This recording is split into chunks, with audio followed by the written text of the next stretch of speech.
Hey everybody, Barry here again. We're getting right at it today. I'm going to get the rear end ready to switch over to Desperado. The reason I need to switch the rear diff is because the one that's under it now is 342 gears. My front diff for the all-wheel drive is 373. If you'll remember, this is the rear diff out of a regular cab short bed truck that I scrapped a little while ago. It has 373 gears. Rodney said that it has a side axle worn. I don't know which one it is, so I'll probably pull that out and have a look at it, probably put a new axle in it. But right now, I'm going to prep it by removing these pads, which I already started doing. I'm going to leave the shock brackets. I'll leave whatever this thing is. I think that's for the jounce bumper or something. And cut that off. And just take the brakes apart, have a look at them, that kind of thing. I may end up using the Escalade rear calipers and stuff, because I think they had dual piston calipers where this may be a single. I'll have a look and see what I have. Bigger brakes, definitely a bonus for this thing.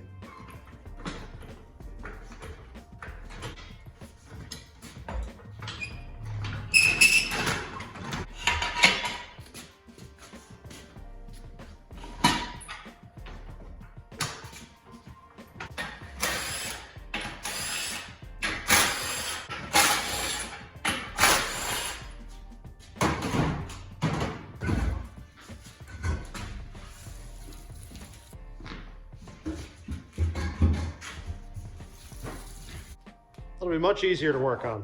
I'll probably remove the two rear calipers to make it easier just to get the grinding around here so I can do a tidier job. I'd like to reuse these if I could. They're nice and heavy.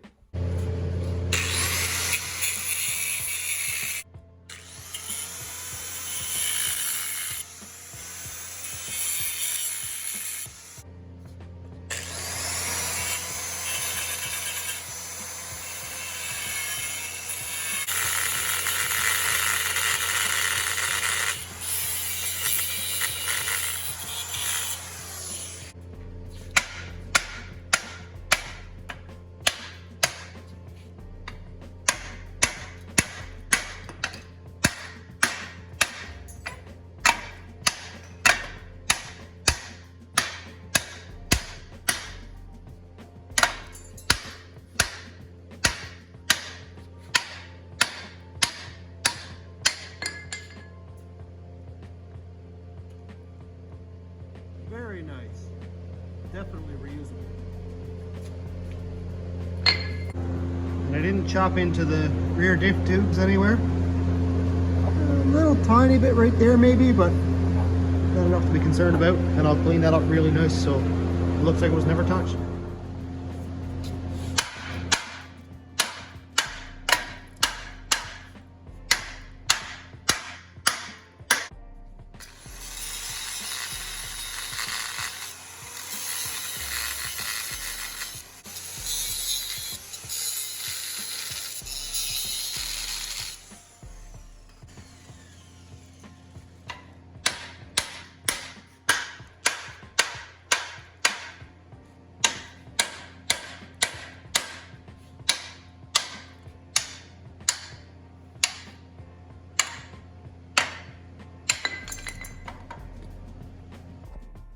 Well, they're not real pretty,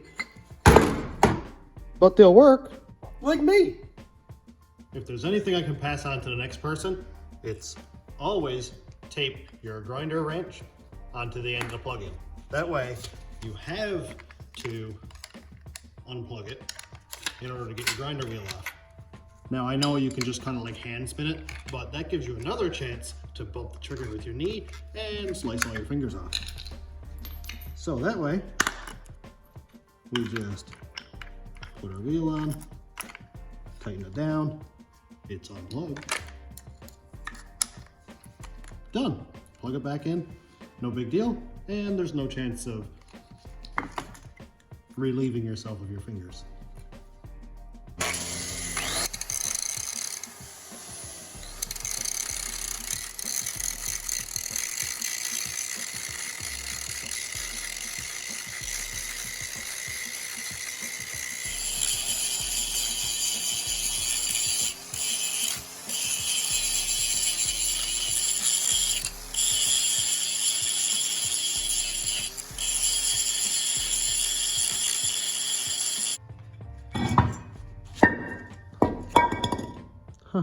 Well, park brake work. One thing about this diff makes me a little bit nervous.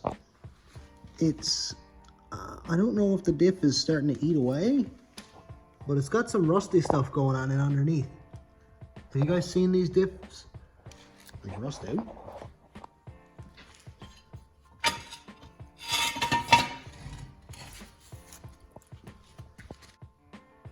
You can see there's some awful looking pitting here.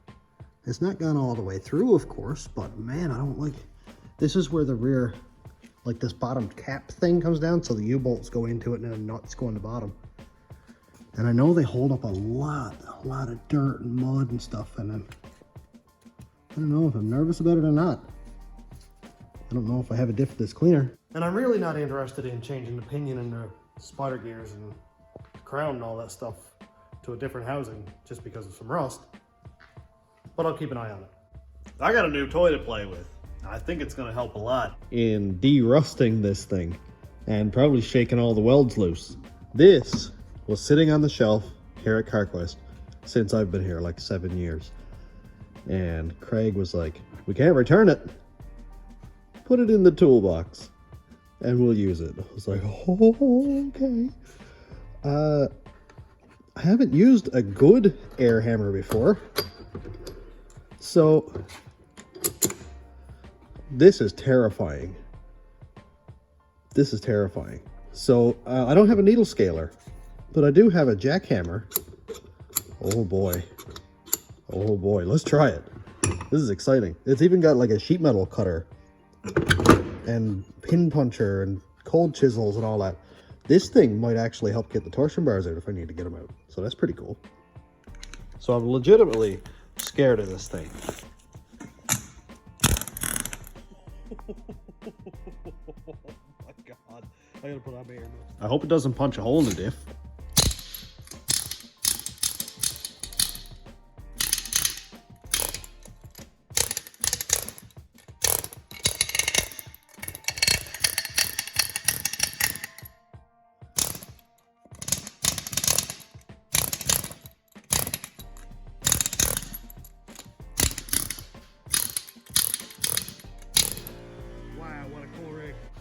Look what magically appeared back in the shop. I'm gonna make really quick work of this and just slice the U-bolts off because I don't want them anyway. I did try to get them off. They won't come off on their own. And, well, I just don't want to mess with it. I'm gonna measure where? Probably to the bottom of this shackle mount right here, or the hanger, to the floor. See what the difference is, how much drop I got at that location right there. Let's see. So we're at 29 3/4. That's assuming my tape is level and not angled one way or the other. 29 3/4. I'm just going to suspend the weight of the frame on the ramp legs here so that if anything does slip and fall out, this won't fall down.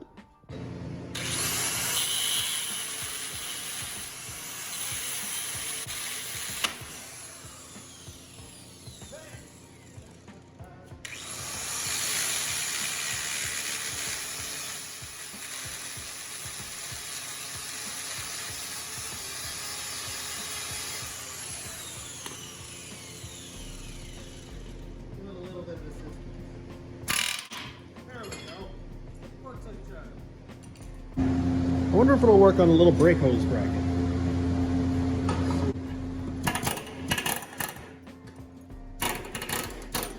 Wow.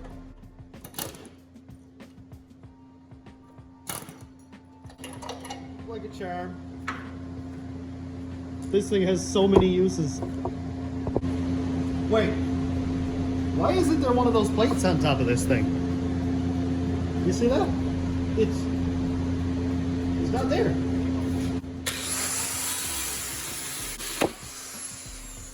Gets me every time.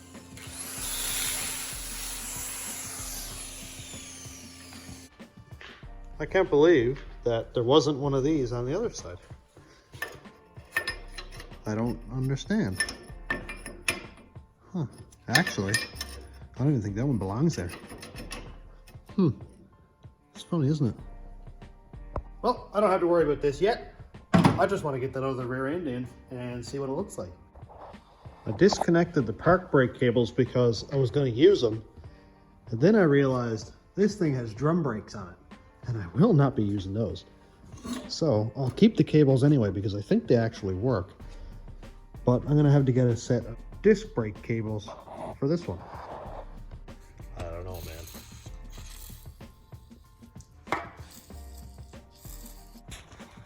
One thing I think is actually pretty cool, it has a shim between the rear diff to set the pinion angle. I like to keep those just in case I need it to set my pinion angle when I lower it. If I don't have my blocks done absolutely perfect, I can bring it down a degree or two. Moment of truth. Huh. Nothing exploded. That's different. Huh. Drum brakes aren't seized up, which I would have expected they would have been. Well, I guess I've been rolling around enough it shouldn't be, but oh boy. Shock sitting.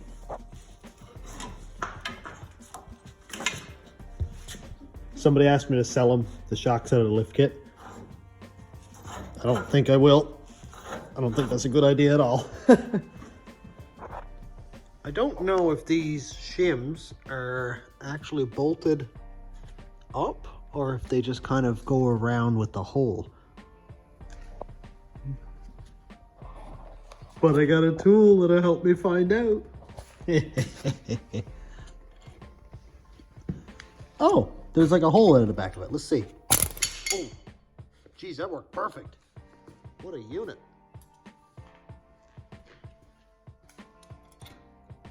Oh, wait. What? Oh, let's see. Oh, okay. I won't be able to reuse them, but at least they're off. Huh, it's funny. That is funny. This one was like bolted in. Huh. What a weird setup this lift kit is. I don't get it. Well, I'm definitely going to need to put center pins in it, but I'm also going to remove a couple of these springs probably. I think I'll remove the overloader spring and maybe leave 3, the main and 2 separates, or the main and a single one. I don't know yet, but I'll figure out. But for right now, I just want to put the rear end on top and see what the ride height is there.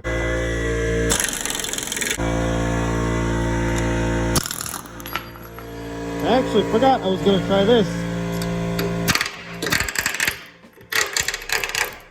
Boy, what a unit. Wow.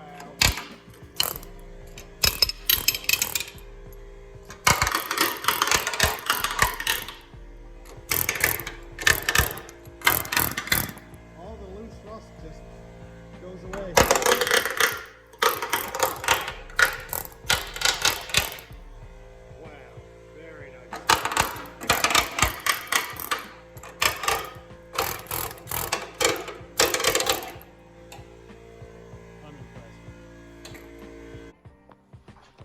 I will 100% be revisiting that. Look at the mess of rust that came off that I didn't get off with wire wheeling and all that stuff. Amazing. And I only just went bap, bap, bap, bap, bap 4 or 5 times. 100% going to do that whole frame over with that before I paint it. I think it's going to make a big difference. So I have done an axle flip before, but not on a truck like this, so I don't really know what quite to expect yet. As for height,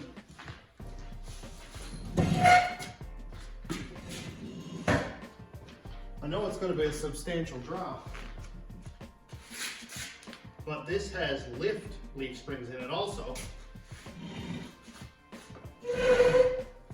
So, I don't know how much it's going to drop. Because I don't know what the stock ride height was either. Here, let's get this up here. All upside down. I know it's going to be a big difference.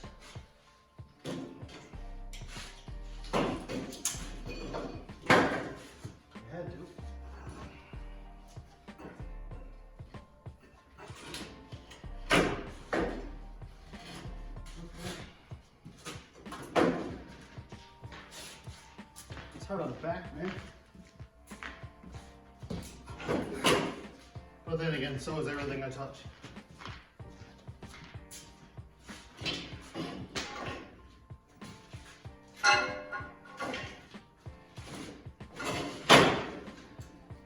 Much better. Alrighty, there's one. So, I'm not quite sure where center is on this, but I'm not concerned about that right now. When I go to finalize everything and weld it all back in, I will do that. Also, pinion angle. Obviously not going to be perfect by any means. And right over here are the U-bolts that Chris Jones sent me from Nova Scotia. I think these will be perfect. And here are the over axle pieces now. They were under axle. This right now is just mock-up because I want to see how everything looks and how it's going to fit. And I'll blow it all apart later on to set my pinion angle and all that. Oh, and I also found the other squiggly plates that I put away in preparation for this.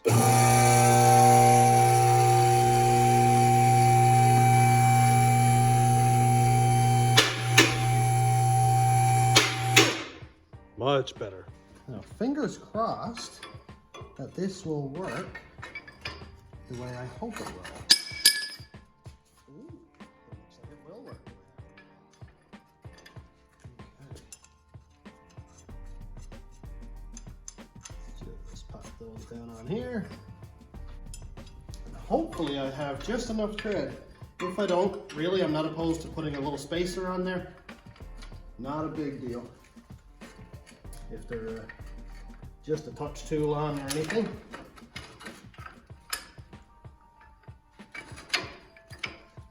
Which I usually just expect everything is going to go completely wrong, so. All right, moment of truth, I guess.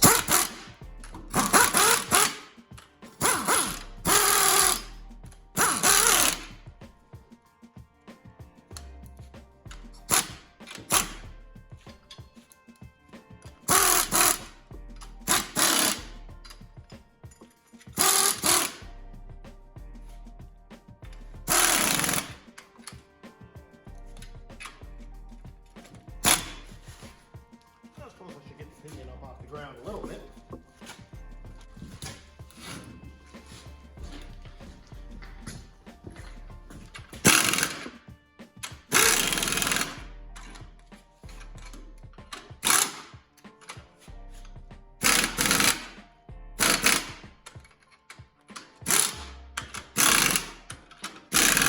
Well, would you look at that? Chris, you didn't even know it at the time, but when you sent me the U-bolts for the rat rod, you saved Desperado. Absolutely perfect. I even can trim a little bit of thread off of that if I like to. I may leave it just to be sure in case I want to put a 1/2-inch block between this. You know, just thinking about the future. Oh yeah, also, I'm gonna have to remove leaf springs, so I am gonna need probably a spacer, but again, not a big deal. Just remembered that Aiden brought me out a bunch of these shims yesterday. Oh yeah. Oh yeah, that'll make a difference. Not sure how many we have there, but I can see a bunch. Perfect. The little small details, like the little small donations from people that don't seem like much at the time to them, makes a major difference to me building something like this. So thank you very much.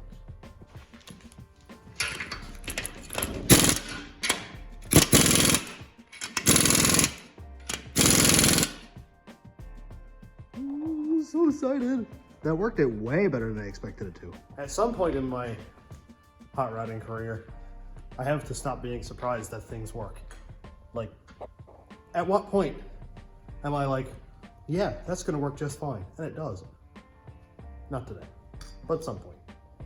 The time has come to test fit and see how level it's gonna be.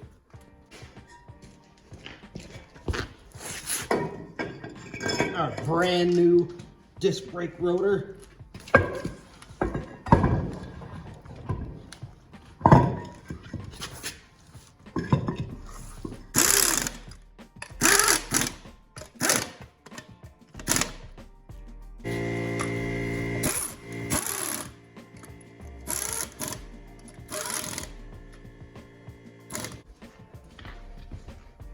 Let's see how low it's gonna go. Oh, it's low. Oh, it is low. Cass, I'm gonna need those drop spindles. I think it's like dead level though. If not just a little bit high in the back. Oh, yeah. Oh, I don't hate that at all. I do not hate that at all, dude. Look at the tuck. The tire is just above the rear frame rail. So I'm gonna put a little picture-in-picture up here to show you just how perfect this frame sits. What do you think? Like, oh my. If we can maintain that with, Matt was here a few minutes ago and he's like, you got the engine, the transmission, transfer case, the cab, and then the bed on the back. So if it brings the front low, low, low, it's easy to lower the rear. Just put a little block in, put another little block in, longer shackle. Oh, so excited. That clip I took from the center of the frame. That means that the center of the frame is dead level. And by extension, back here is dead level. That means the truck is level. Oh, the truck is level. That's perfect. That's before anything goes on it. So like I said, a lot of the weight is forward weight, especially with the turbo on the front, with cast iron log manifolds I'm going to be using. All that is adding weight to the front. So right now, I don't have any concerns about this thing dragging the back because it's already level. So every bit of weight I add is just going to bring that down some more. That is so exciting. Lowering the rear, if the front is an inch lower, then I just take this 1-inch factory block and I just put it right there. Rear end goes on top of it. Frame lowers. Done. Now, I don't have shocks on this yet. Shocks probably will. I don't know if shocks will add some height or maybe just some tension anyway. But look how much space I have right here. I've got, say, 2.5 inches or so right there to that jounce bumper, and if I have to, I'll cut a knuckle off or I'll cut another one off to get a bit more space. That is now if I don't put a block here. Now, anybody who's lowered or flipped an axle on a stock Silverado, this is going to look different to you, but that is mainly because these are 6-inch lift leaf springs, so they've got a much bigger arch on them. So I'm not going to get the lowering that I would have if I put a stock spring pack in this, but I think this is right where I want it to be. And it looks absolutely perfect from where I'm standing. Nice. Let's see how much we lowered it actually. So if you'll remember, we were at 29 3/4. Right now, oh my, we're at 20 1/4. Oh my. I just did the math. That's 9.5 inches. 9.5 inches of drop. Obviously that's from a lifted truck, so a 6-inch lift. So if we just say we got a 6-inch lifted truck, we took off 9.5 inches, so we're at 3.5 inches drop. I'm more than okay with that. That is if the math works out. We're at a 3.5-inch drop on the back and no tension on the torsion keys whatsoever. So we're probably down 2 inches there. Yeah, it's so perfect. That is perfect. Man, that makes me so happy. I don't like big lifted trucks. They don't excite me. This sparks joy. I was so late, my note. Yep. Now I'm getting excited. And it's not even lowered. It's just lower. That's good enough for me for now. That means if I do get the 2-inch drop spindles, or 2 inches lower in the front, I can put a 2-inch lift block in the back to make it 2 inches lower. Oh, that'll be nice. That's about the lowest I want to go static because roads around here are awful. And I wouldn't mind driving this thing in the winter. So practically lowered would be nice. Very exciting. That's actually very nice looking. There is none of this 4-link stuff where you're trying to measure across and you're measuring in so many measurements and when you get suspension travel, then the rear end wants to move. None of that junk. Simple. Tony Fitzpatrick, or Fitzy's Fabrications, told me, KISS.